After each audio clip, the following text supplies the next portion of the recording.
Hello, my beautiful friends. Welcome back to True Crime and Wine. If you're new here, hi, hello, welcome. I am Sherilyn, and I am so glad you found me. If you're not new here, welcome back. Thank you for joining me every single upload. You already know how much I love and I appreciate you, but I love reminding you. We're still working with this voice thing that's going on, but it's getting better. It got really bad since the last time I saw you. And then it's been getting better, daily.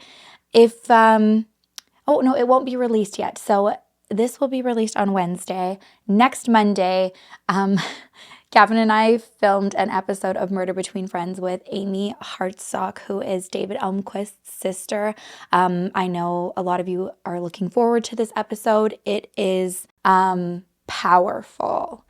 Amy talks about a lot of things that she has not publicly spoken about. And it's something else. It was powerful.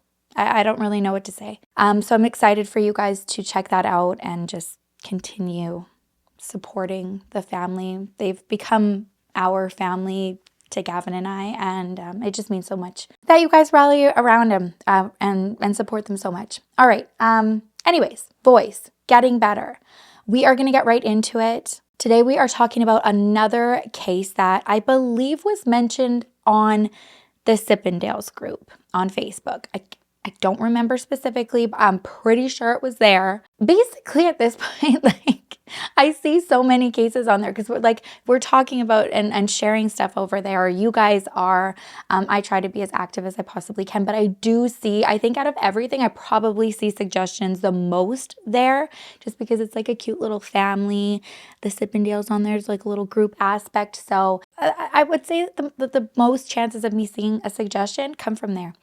Anyway. This is another case where, similar to the Elmquists, we need to fight alongside of this family.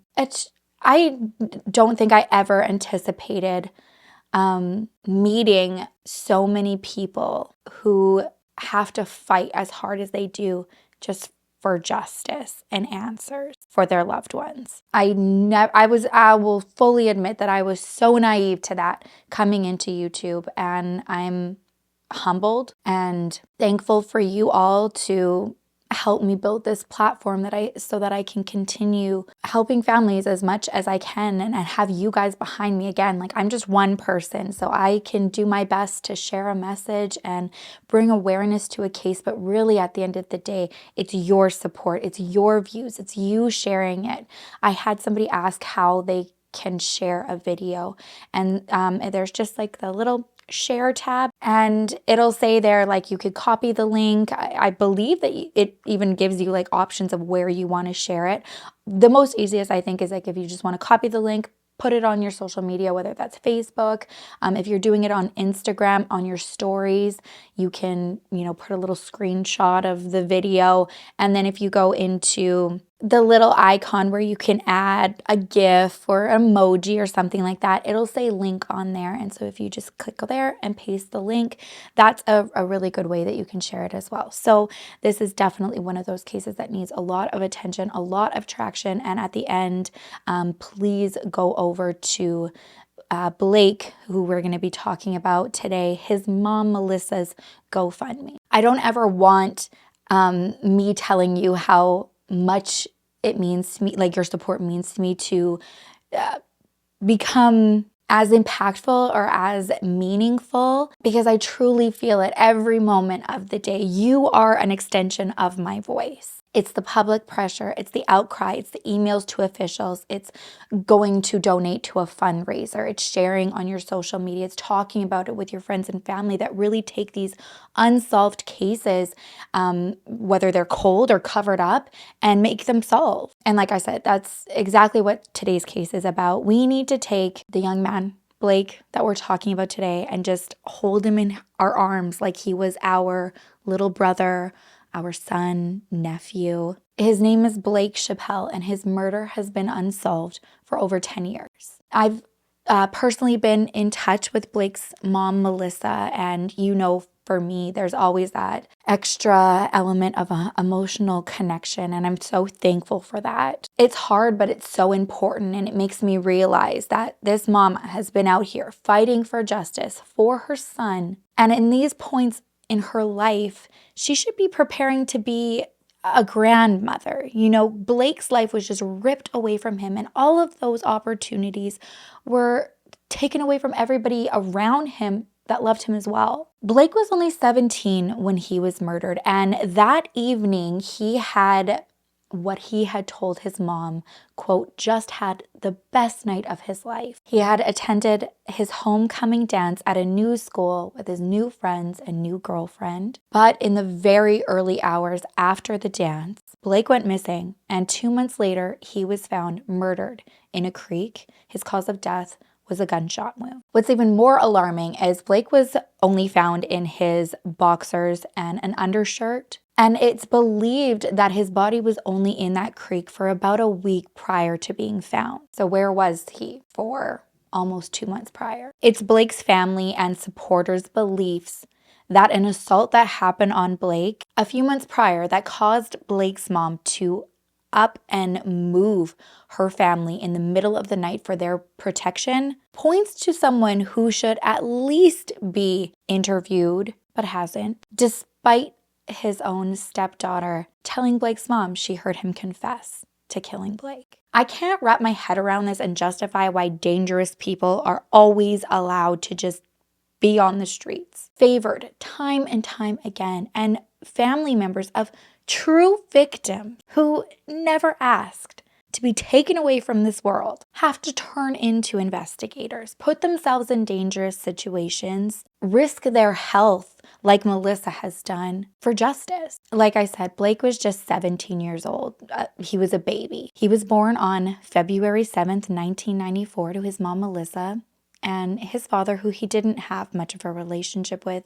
I believe he only met him when he was 10. So Blake was raised by his mom, Melissa, and they had a really close relationship. I mean, just looking at photos of Blake, he was vibrant. He had this aura and this energy about him that just drew people in, and he had a love for everybody, especially his mom. I mean, the strength that this woman has is something else. Professionally, Melissa, when Blake was younger, was a retail manager, and her and Blake were living comfortably. But unfortunately, situations happen in life that we don't expect. Sometimes we're not prepared for them. And that's what happened in 2007 when Melissa suffered a stroke.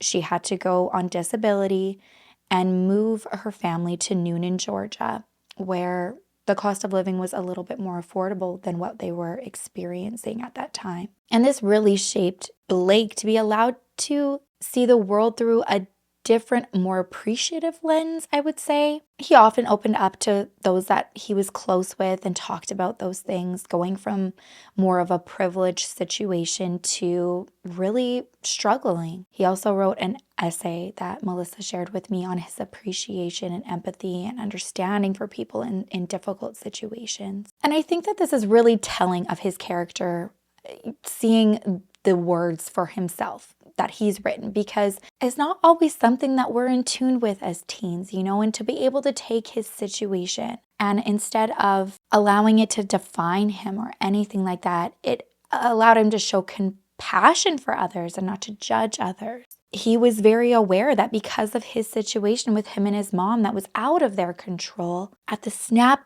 of their fingers, their whole lives changed. And so it allowed him to appreciate, if he saw somebody on the street who was really looking like they were struggling, it made him think about, okay, well, what was the situation that landed them there? They had gone from having a home to not having a home, being uprooted, moving somewhere else, didn't know how they were going to get out of this situation. So he really wanted people to know that this could happen to an everyday family, and there most often is a much bigger story behind somebody's struggles. And that's also what made him be the first to offer his home to a friend or stray animal in need. He also knew the value of $1 and what that would mean if he could help contribute and take some strain off of his mom. And he did what he could in that situation. I was impressed. Quite the business guy. Around this time, this is when like Monster Energy was really coming on the scene. So what he would do is he would buy it in bulk and then he would sell it at school and make a profit off of it. I think, the Monster Energy became his logo. And he proudly used the design to design his pride and joy, which was his Kawasaki dirt bike that was Monster Energy themed. Aside from dirt biking, Blake's interests stretched around the sun. He liked rap, video games, skateboarding. He was pretty much a Guitar Hero expert. He could also lay it down in the football field, on the tennis court. And I learned that he really found his peace and solace in fishing. He was also a great student who excelled in a wide variety of subjects, from art to even broadcasting. I guess that really made an impression on him. After taking a broadcasting course in 9th grade, he was pretty set on that being what he wanted to do when he graduated. I have no doubt, after learning more about Blake, hearing about him from Melissa, that he could have probably made a huge mark on broadcasting or anything that he wanted to do. Sadly, since I'm making this video, we know that he was never given that opportunity to explore the countless interests that he had that could have led into a successful career. Like I said, on the beginning of the night of October 14th, 2011, Blake had just told his mom that he had the best night of his life. He had gone to the homecoming dance with his new girlfriend. After the dance, he went and spent some more time with his girlfriend and then went to a friend's to spend the night. The condition from his mom, Melissa, was that he could go to a sleepover only if he stayed at the house and didn't leave. And there was a really important reason for that. Prior to Blake disappearing and ultimately being found murdered, he and his family were living in Jonesboro, Georgia. And you'll remember I mentioned at the beginning of the video, Blake's family had to up and move from Jonesboro in the middle of the night because while they were living there, Blake was attacked by his ex-girlfriend's stepfather, a man named Earl Jones. This happened on May 28th, 2011, and the relationship had been over for about a week.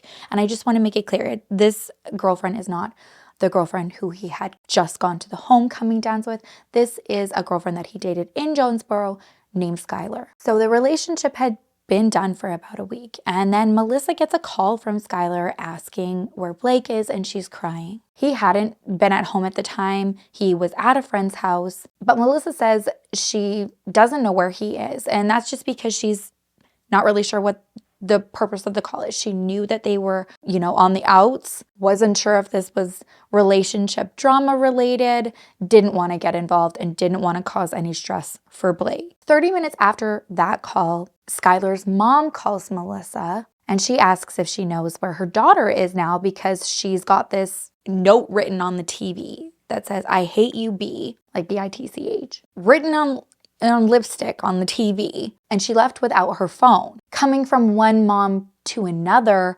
Melissa's like, okay, well now this is different than wanting to know where Blake is. She's wanting to know where her daughter is. She says, I don't know, but Blake's over at his friend's house and gave the location. Maybe you want to see if he knows or heard anything because she was looking for him earlier. This friend that Blake was visiting lived at, or across the street rather, from Hunter Ridge Trailer Park. So she heads over there. Sure enough, she finds Blake and he says he hadn't seen her. She leaves, quite upset, calls Melissa and kind of like threateningly says, he better not be hiding her. This area was really well known to Blake and Melissa. They lived in the community. And within this area where this trailer park was, there was a lot of kids that Blake was friends with and knew. I guess it was very popular with families. So the word gets out about this situation really fast. Melissa was told by numerous friends of Blake's who were at that area at the time speaking to Blake that Blake got on his bike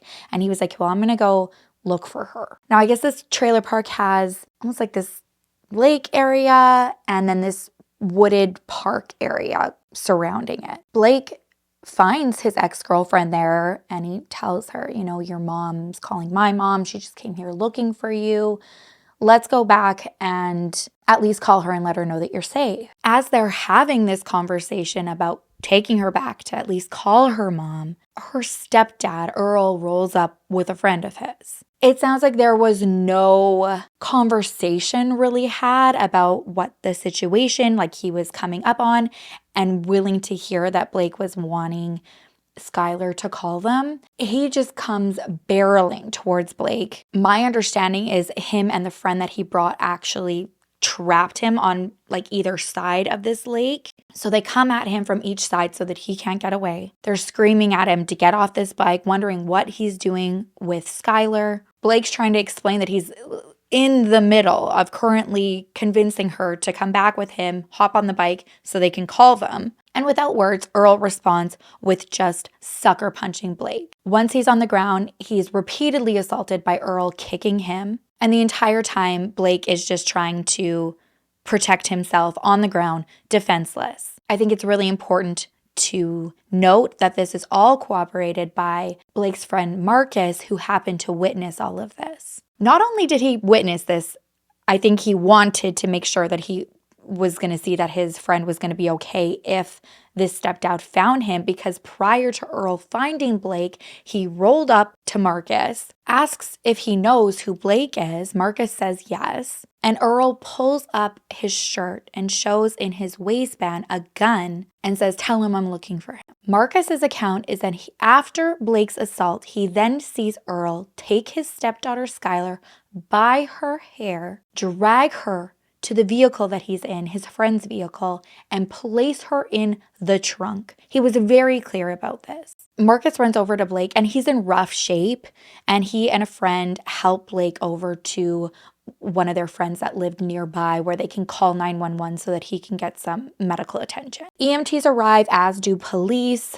and allegedly the first responders do suggest that he go to the hospital. They think that they're worried that he possibly could have a concussion. Blake refused though, and this again just I think shows his character, because he was worried about the cost and what that effect would have on his mom because of the situation that they were currently trying to get themselves out of financially. Even though he doesn't want to go to the hospital, he does make it clear to the police that he wants to press charges against Earl. So Blake and his friends who were witnesses write their statements, and the police contact Melissa and tell her that they'll be in touch once all parties have been spoken to. Something else that I just want to mention, according to witnesses who were at the scene, Earl did come back later that evening and told Blake's friends and anyone who happened to see the assault that if they told anyone, they were going to get it. So the next day, Blake and Melissa hear about this, and they get a call from an investigator who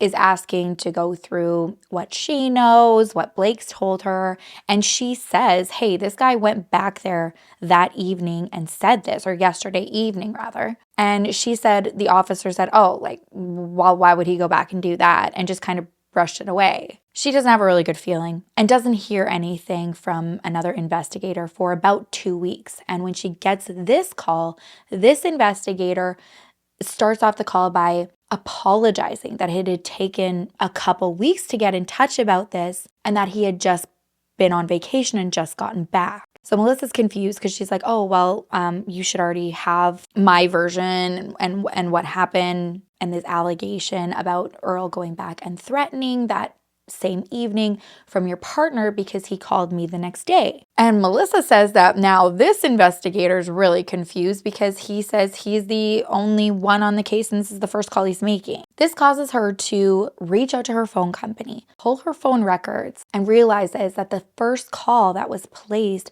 was Earl impersonating a police officer. Knowing this and the whole series of events that happen involving this assault on Blake makes it so much more infuriating. So on June 9th, Blake gets a call to come into the station and speak with the investigator to run through the incident in its entirety. He does, and he gives the exact same outline like he did on day one. The amount of cooperation that Blake was giving cannot be said The same for Earl. I guess it was very difficult to get a hold of him. The investigators ended up needing to reach out to the landlord by pulling the title of the house to see who owned the house because he was renting it. From there, the landlord had to pass on his son's contact information, who happened to be friends with Earl. And ultimately, it was like the son who got Earl to reach out to the investigator to talk about his side of the story. Now, Earl's side of the story was that he got a note from his daughter that said she was running away with Blake. They were going to move to Tennessee, and he believed that Blake had stolen some money from him to go and live this new runaway life with his stepdaughter. He said when he got this note, he called a friend to borrow his vehicle because he didn't have one and went out looking for his stepdaughter. When the officer hears that he borrowed a car, he said, okay, well, did the friend also come with you? Because as per witnesses at the scene, he had somebody, but Earl says no, he went by himself. So Earl says he drove out to where his wife found out Blake was through Blake's mom, approaches a friend of Blake's, asks him if he had seen him. At this point, the investigator says, okay, did you happen to show a gun to this individual? And he says, no, I'm a convicted felon, so I can't carry one. He even says, in fact, I have a sign at my house that says gun equals 5 years. It's like, oh, okay, Earl, you have a sign, do you? Well, that says it all. So he doesn't have a gun because he can't, because the sign told him he can't. But he makes his way around. He sees Blake, approaches Blake, asks him if he knows where Skylar is. And Blake said no. So he says that he didn't see Skylar, only Blake, and that Blake said he didn't know, and that he simply told him, oh, okay, well, if you see her, tell her we're looking for her. He then says within minutes of this happening, he gets a call from his wife, Skylar's mom, that says she just spoke to Skylar and she told her she was in another part of the country already. So he turns around to see if Blake knows anything about this. And at this time, he sees his daughter, who's not in another country, and he makes note that she's wearing male clothing belonging to Blake, and it triggered him, and he runs and he grabs her and he pulls her to the car. And it was probably aggressive because it was like heat of the moment, but he just threw her in the back seat of the car, never the trunk. Before we get into the fact that none of his statement aligns with Blake's or Marcus's or any of the other witnesses, I do want to touch on the clothing. When Blake had gone home to his mom, Melissa, that first night when this assault happened, and she was, taking care of him, patching him up, keeping an eye on him, making sure that he's okay and not concussed, Blake tells her that there's just this feeling inside of him that he's scared, and he felt like the whole thing was set up because he had broken up with her. The clothes that she was wearing that Earl mentions, they were Blake's, and he looked at them when he found her, and in his head made a note like, I never left those at her house and I never gave those to her. She's not just wearing like a shirt or like a sweater, that you borrow from your guy. She's wearing his pants and his shoes as well. As they're, saying these things out loud, or as Blake's saying these things out loud, this triggers a thought in Melissa's head that she had never really considered. And she remembers that a week prior to this assault, when they, officially broke up, Skylar shows up to the house to return some of Blake's things and retrieve some of her things. And she asks Melissa if she can go up and get the stuff. And Melissa's like, yeah, sure, go for it. And she obviously didn't look through the items that she was leaving with, didn't think anything of it. But as Blake is saying this, thought, okay, well, that would have been an opportunity for her to take some of things that belong to Blake. Who knows what the intention was at that moment? Maybe it was to hold them hostage, to be like, oh, I have some of your things. You want to come grab them and talk? Or maybe from that moment right there was a plan, to get caught in them with him, making it look like they were running away. I don't know. That's speculation. So at this time, Marcus is re-interviewed because Earl and Blake are on completely different sides of the spectrum with their statement. And Marcus's statement was the same. He saw Earl with a gun, with a friend. He beat up Blake. He grabbed his daughter and he threw her in the trunk of a white car. He, at the time, also provided names of additional witnesses that weren't interviewed to back up his statement because the police officer that was investigating this said to him, you know, it's against the law to give a false statement. And he's like, I'm very aware. I would not put myself on the line for anybody and get in trouble. And these other people saw it as well, and they'll tell you the same thing. Instead of interviewing these other witnesses, Skylar's interviewed. He asks her what happened. Her version is that she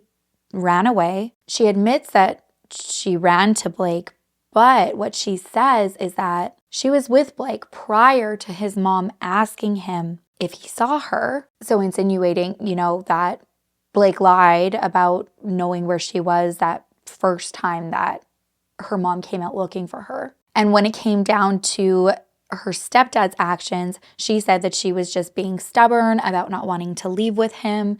And that's why he grabbed her forcefully. She says it wasn't by her hair, it was by her arm, and that she was placed in the back seat, not the trunk. He specifically asks Skylar, did you see him hit Blake? She said, no, Blake is a liar and a drug user. That's always the go-to, right? You're a drug user. The sad thing is that that actually works in terms of a lot of the cases that we see when an investigation just gets swept under the rug or not given the same attention because some reason, if you're a drug user, that means that you are not worth justice or compassion. By all accounts, you know, just for the record that I've heard about Blake, he was not. So just want to put that out there. What made this whole situation really infuriating to me is that I've read the reports, and through the reports, you also get the report about that investigating officer or this interviewing investigator about his thoughts through each one. And you can see on it that he's already made up his decision, that he doesn't like Blake and he's trying to grasp onto something to not have this assault case against Earl go forward. So in his report, despite Blake having multiple witnesses, Mark's never changing his story, also providing other witnesses to confirm his story, this investigator, after speaking to Skylar, says, well, this is what she said, and I don't have any reason not to believe her. It does not make sense to me because there's a number of reasons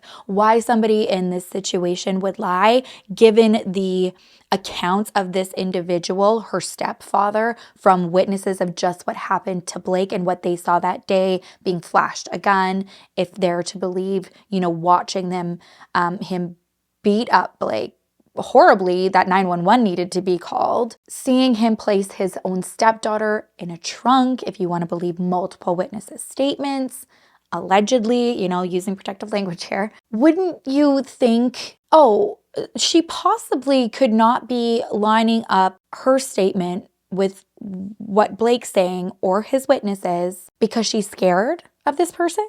She has to go home to him later, and if she tells the truth, something's going to happen to her.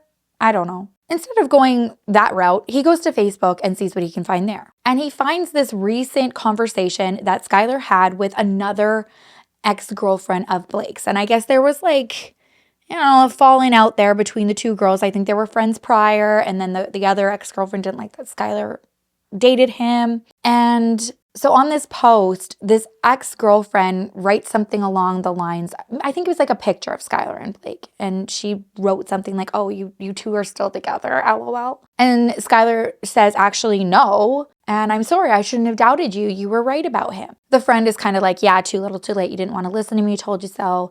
And then Skylar says, it's all good though, but my dad beat the shit out of him. So yeah, says this on her Facebook. So he goes back to her. He says, hey, do you know this girl? Gives the other ex-girlfriend's name. She says, yes. She says they were friends, but they weren't anymore because of this relationship with Blake. And he says, well, do you remember telling her that you said your stepdad beat the shit out of Blake? And she says, yeah, but she was just embellishing a story for her, for entertainment, to be like, yeah, well, we got him. And so he's like, okay, so, all right, that makes sense. So he didn't touch Blake. And she's like, no.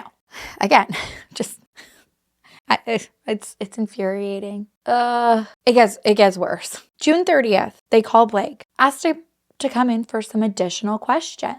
He agrees and lets his mom know, and Melissa's like, okay, well, I want to go down too. So she goes with him. When they arrive, the officer meets them in the hallway and says, okay, Blake, come on in. We're ready to talk to you. And he goes, okay, come on, Mom. And he's like, no, you can just come, Blake. And Melissa's like, no, I'd like to also go in. And this officer like scoffs and goes like, how old are you? And Melissa speaks for Blake and says he's underage.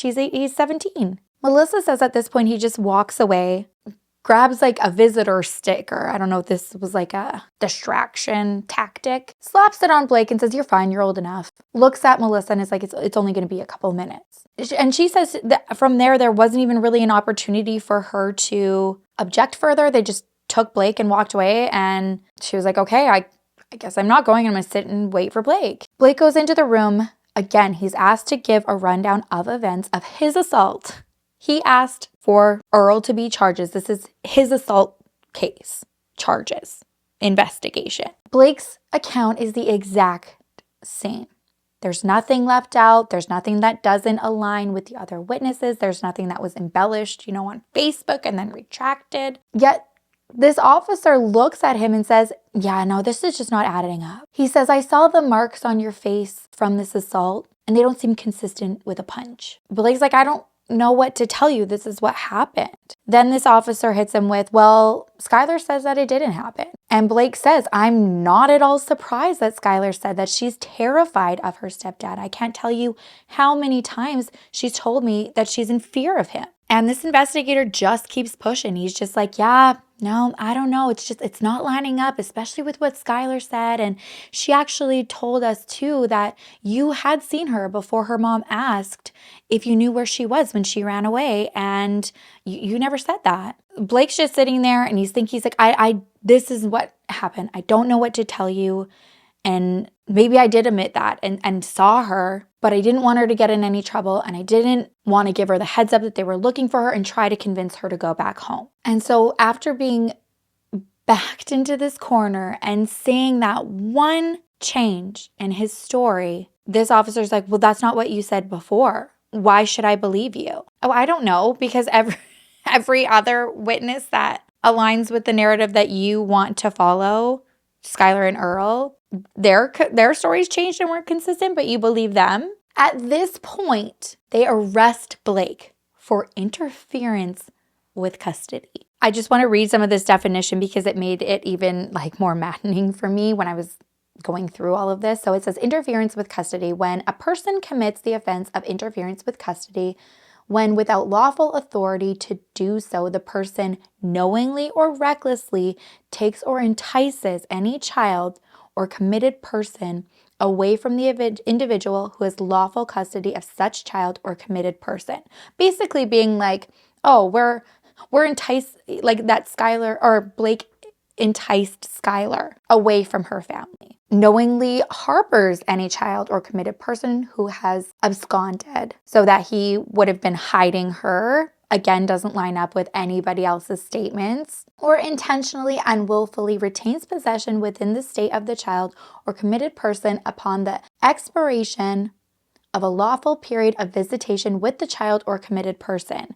So if you were given a visitation right for a certain amount of time, but then you don't ever give them back. None of this makes sense. This seems more like a custody battle, not a girlfriend running away and her boyfriend or ex-boyfriend telling her he thinks that she should at least call her mom because everyone's looking for her and her stepdad's out there wielding around a gun or flashing a gun to his friends. Oh my God, I didn't even until I read the report for myself to see that he was actually charged with this and read everybody's statements, I honestly can't tell you that I would have believed that. How? How do you arrest him? Hearing Melissa recount this to me put me in Hulk smash rage. The detective comes out, he's all slick, yeah, he was lying, made the whole thing up, being arrested right now. And she's just out there beside herself. She's like, this doesn't make sense. What do you mean? I was even just at the gas station the other day standing behind Earl, who didn't know that she was there, and hears him talking to the cashier that his hand was really sore and he thinks he broke it because he had beat the shit out of a kid a week before. She even says, go to the store. They've got audio. They've got surveillance. Pull it. Look at my phone records. He impersonated an officer. And she was just simply told, no, the case is closed and now Blake has his own charges to deal with. You guys, effing infuriating is putting it mildly. Blake then spends 16 days in jail as an adult. When he's finally released, he's released with a court date, and that was for October 24th, 2011. While waiting for this court date, this is when Blake's harassment and the harassment of his family really amped up, causing Melissa to move her family in the middle of the night and move them from Jonesboro to Noonan, Georgia. Melissa admits that even that didn't help because within weeks they were found. And this wasn't just somebody keeping tabs on her, like she felt like she was being watched. She said this was stalking, harassment, and it was traumatizing. Allegedly, animals were killed. Their animals were killed. In the middle of the night, these like bright, almost police raid lights are being shone through their windows. And although these situations would be scary enough and traumatizing enough for somebody to go to authorities and report it, by this point, Melissa was so scared, like she didn't want to.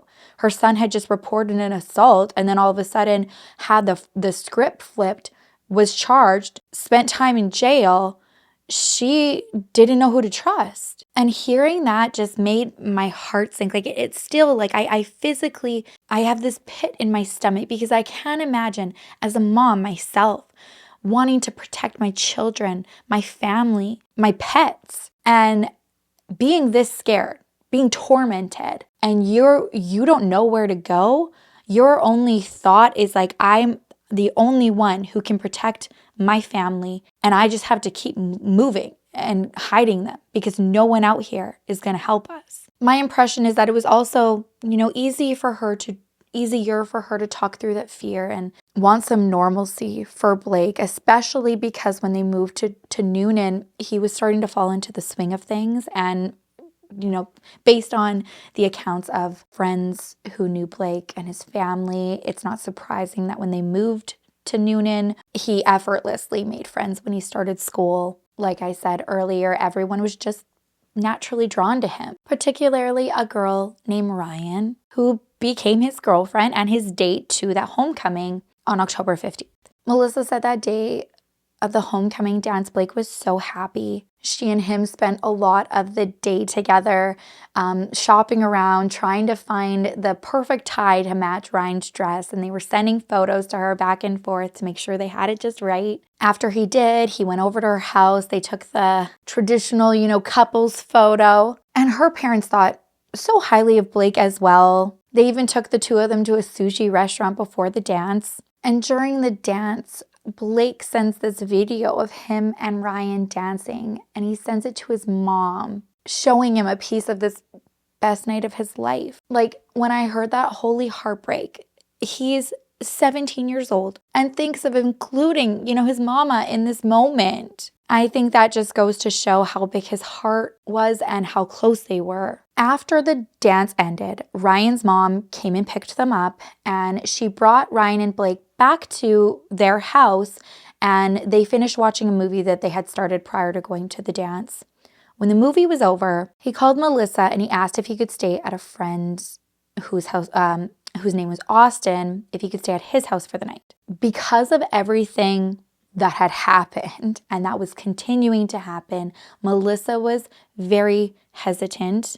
This was the first time that Blake had asked to stay somewhere overnight since all of this had happened. But she knows, that he just had such a great night. She's wanting him to have, some sense of normalcy and all of this stress and trauma that is going on around them. And so she says, okay, only if you stay at Austin's. He agrees, but he's also 17. And around 2 a.m., Blake decides that he wants to sneak out of Austin's and go back and visit Ryan. I guess it was pretty chilly that night, and she lived about 3 miles away. So Austin said that he gave Blake a hoodie to borrow, and he gave him a house key so that he could get back in case he fell asleep. Phone records show that Blake did text Ryan and said that he was on his way. He did make it to her house around 4 a.m., she said, but he quickly had to leave because they were caught by her grandmother. I guess when they were caught, Ryan's grandma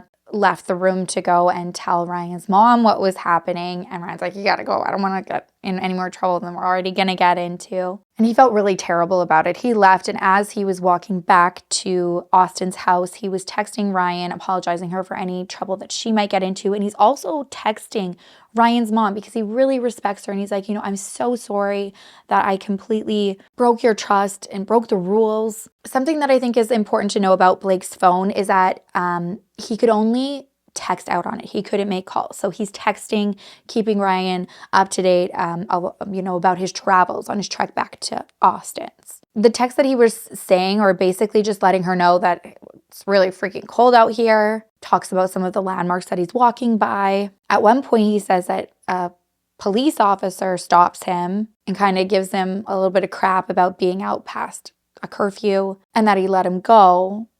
Odd thing about that, though, is that there is no record of this, and there's no police officer to this day that has come forward to be like, yeah, that was me. His last text message was sent to Ryan, and it was at 5:20 a.m., and it simply just said, it's really cold out here. After that, nothing was ever sent again. The next day, Blake had plans with Ryan at 11 a.m., and she had been messaging. She assumed when he stopped messaging that evening that he had just arrived at Austin's and probably fell asleep, and she'd see him the next day.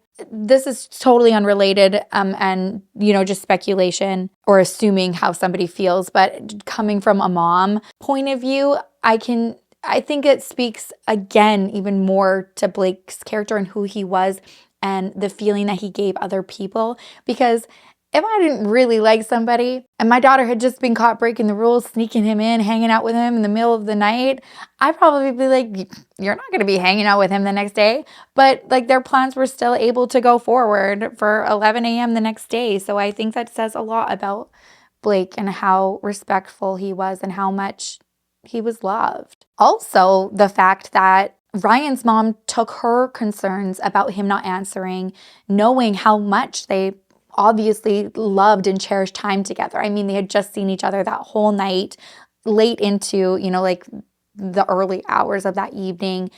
And then he wants to sneak out to go back and see her. So he wouldn't have missed that day to hang out with her. And Ryan goes to her mom and says, I think that something's wrong. I want to go look for him. And so they hop in the car and they go looking for him. This is also about the same time that Austin knows that he needs to call Melissa, because when he woke up, he realizes Blake's not there.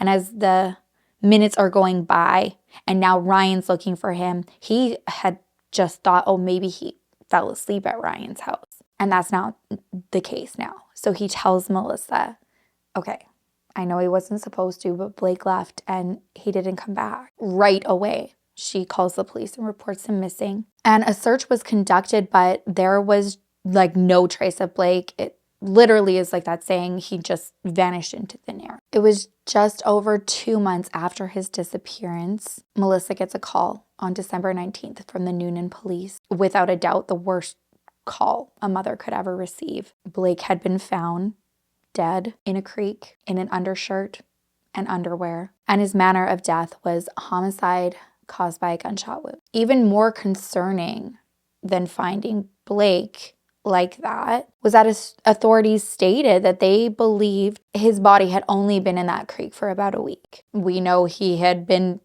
missing a lot longer than a week. They had just passed that 2-month mark of his disappearance. So who had him? Where was he? I guess in the early stages of this investigation, Ryan's parents were investigated pretty thoroughly. Melissa said she felt horrible because their house had been ripped apart for evidence. They thought because he had snuck in that night of his disappearance that they had done something to him. And Melissa has just said they have been nothing but cooperative, helpful, and there's not a single inkling or suspicion that they were involved. Not to mention they were questioned multiple times, given lie detectors, and passed. Melissa just truly believes that in this case, the investigators got tunnel vision. She went to them and said, listen, Blake has recently been involved in a case in Jonesboro. He has court coming up. We're being stalked.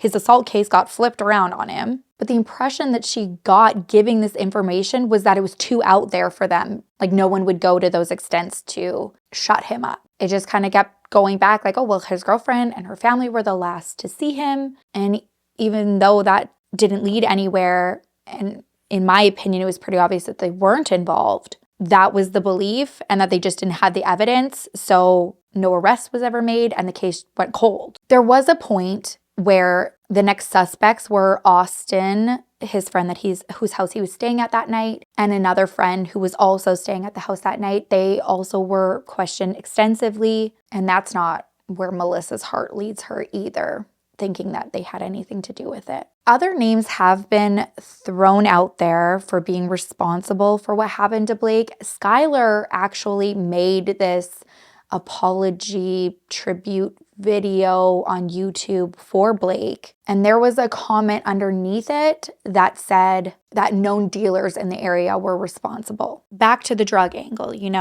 Now, from what Melissa has heard, earlier on, the boys were looking to buy some pot. That's the extent of what she knows, and I don't think she has any reason not to believe that coming from his friends. And I also don't know who would go to that extent and take someone's life over him looking for pot early on in the evening. I don't know. It just doesn't add up. Just my opinion. The comment on the video isn't, like, to me, the most, concerning part. It's the video itself and a message that Blake's mom got from Skylar. So I'm going to play the video for you guys first.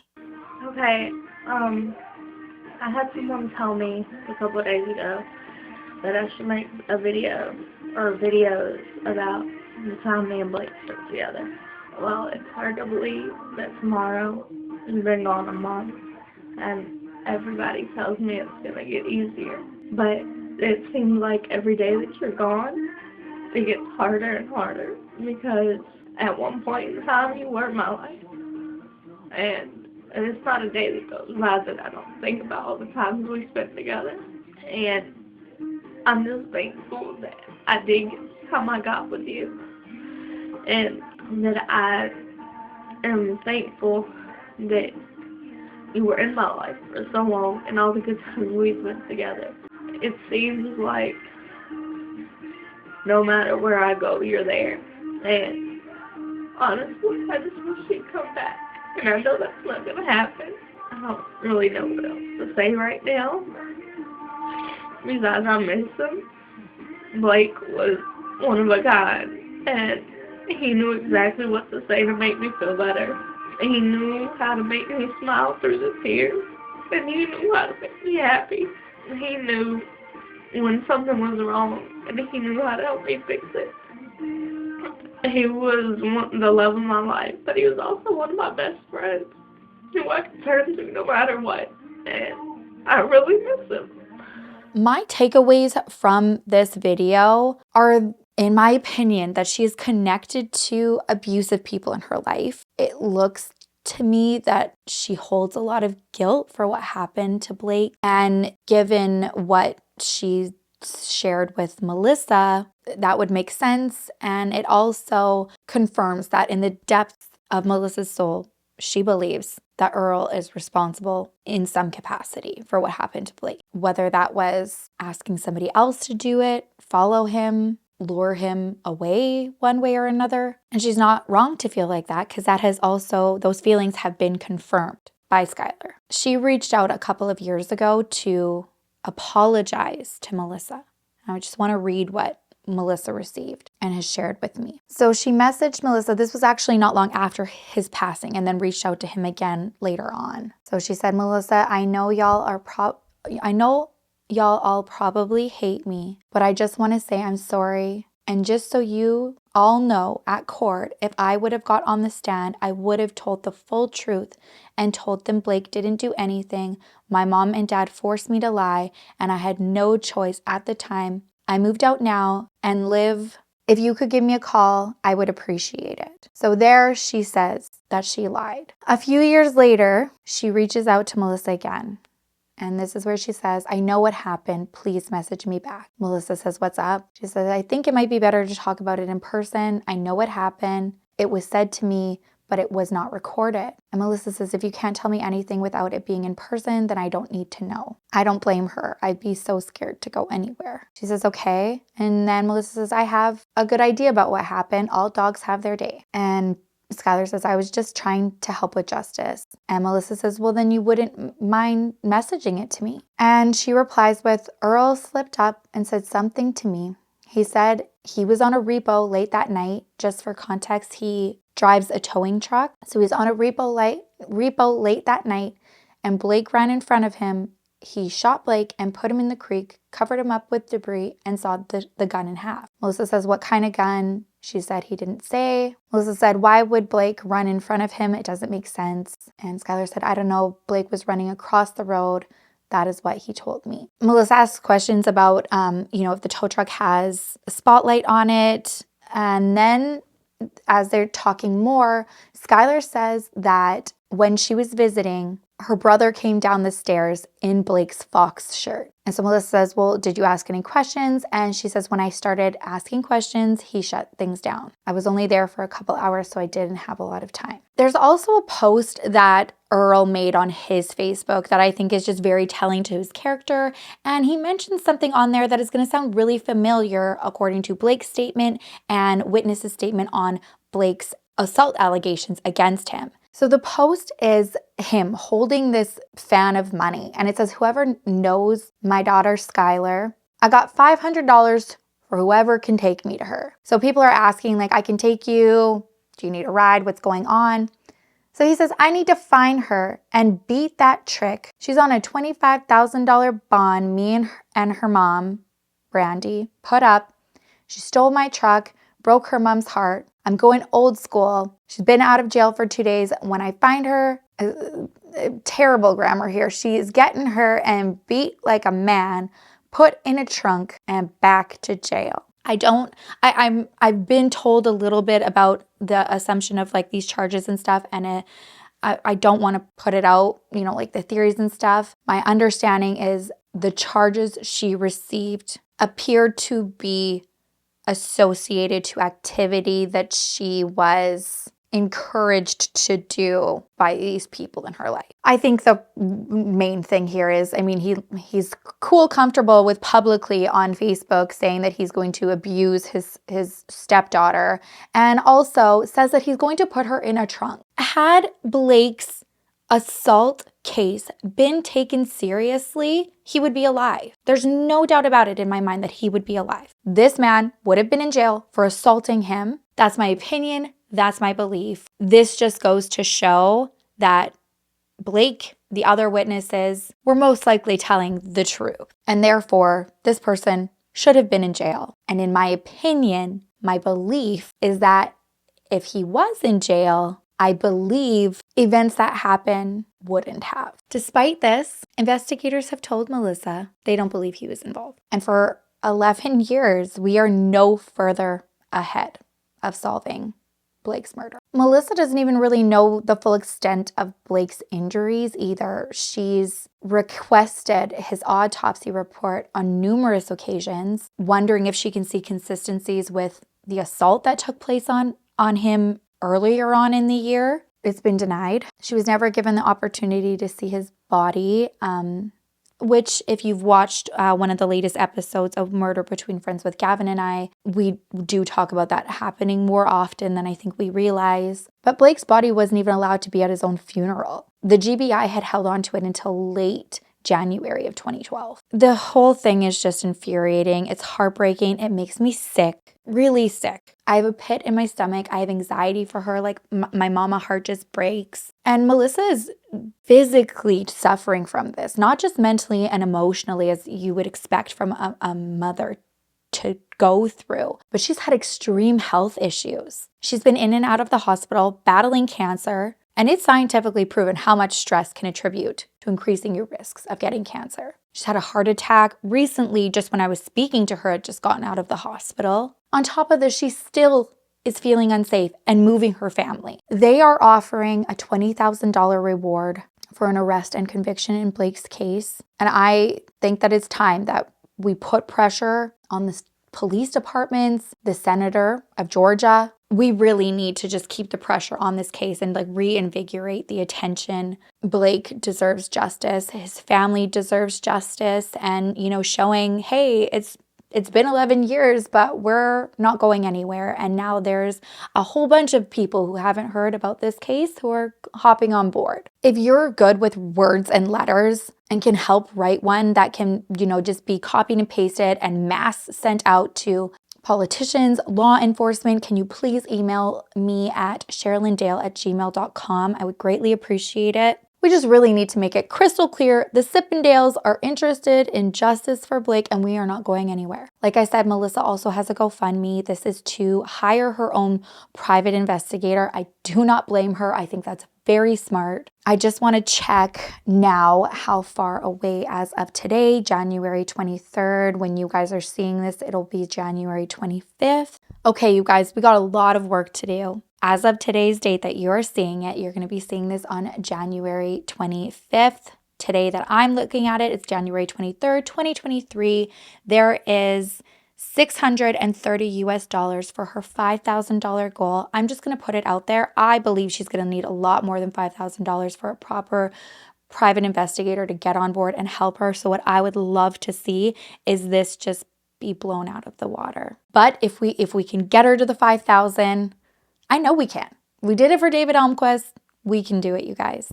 We've done it for a lot of families, but that was a really cool moment for me because we did the hashtag dollars for David. Before I knew that you couldn't just donate $1, I asked everybody, if you're new here, to go on a campaign about a case that is very near and dear to my heart that I was talking about at the beginning of the video. And I wanted everybody who watched it to just go send $1 on GoFundMe and hashtag it $1 for David. And oh my God, like watching that and speaking to his family as it was going on and just seeing like all of the new submissions and the notes of encouragement and the hashtag, like it meant so much to them. Oh, it was amazing. Like I wish I would have filmed us talking back and forth as it was happening. So I want that. I would love that moment again. I will be transparent. You can't donate $1 anymore.